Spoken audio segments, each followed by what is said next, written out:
श्री कृष्ण जन्माष्टमी सन 2023 में 6 सितंबर 2011 56 से लेकर 12:42 तक शुभ मुहूर्त माना गया है। कृष्ण जन्माष्टमी हर वर्ष मनाने से आपके घर में सुख शांति और समृद्धि बने रहने की कामना पूरी होती है।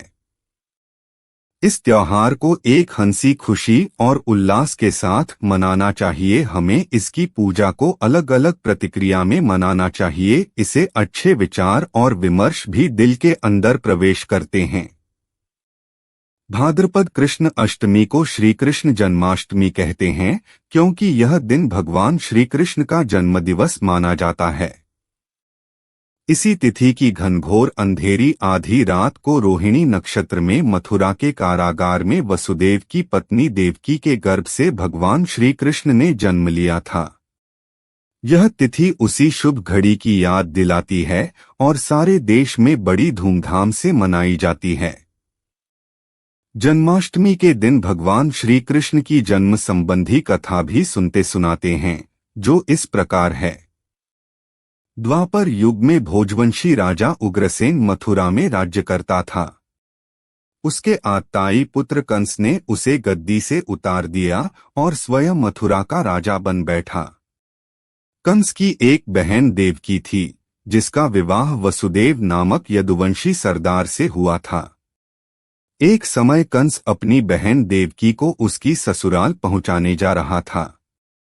रास्ते में आकाशवाणी हुई, हे कंस, जिस देवकी को तू बड़े प्रेम से ले जा रहा है, उसी में तेरा काल बसता है।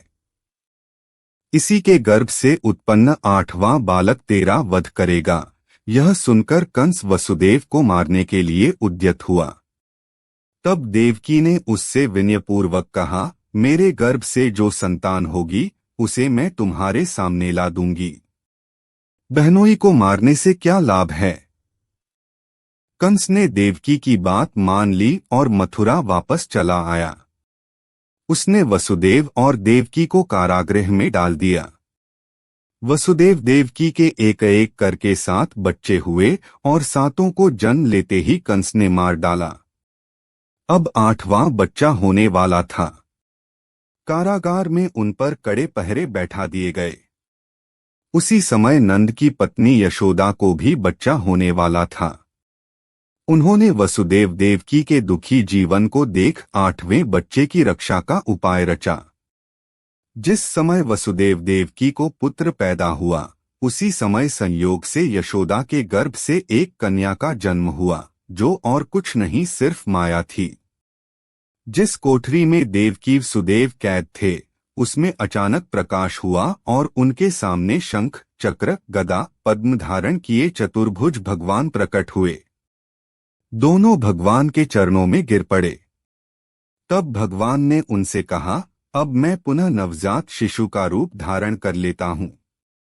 तुम मुझे इसी समय अपने मित्र नंदजी के घर वृंदावन में भेज आओ और उनके यहाँ जो कन्या जन्मी है उसे लाकर कंस के हवाले कर दो।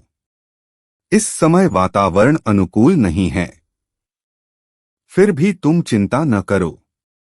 जागते हुए पहरेदार सो जाएंगे, कारागृह के फाटक अपने आप खुल जाएंगे और उफनती अथाह यमुना तुमको पार जाने का मार्ग दे देगी। उसी समय वसुदेव नवजात शिशुरूप श्री कृष्ण को सूप में रखकर कारागृह से निकल पड़े और अथाह यमुना को पार कर नंदजी के घर पहुंचे। वहां उन्होंने नवजात शिशु को यशोदा के साथ सुला दिया और कन्या को लेकर मथुरा आ गए। कारागृह के फाटक पूर्ववत बंद हो गए। अब कंस को सूचना मिली कि वसुदेव देवकी को बच्चा पैदा हुआ है।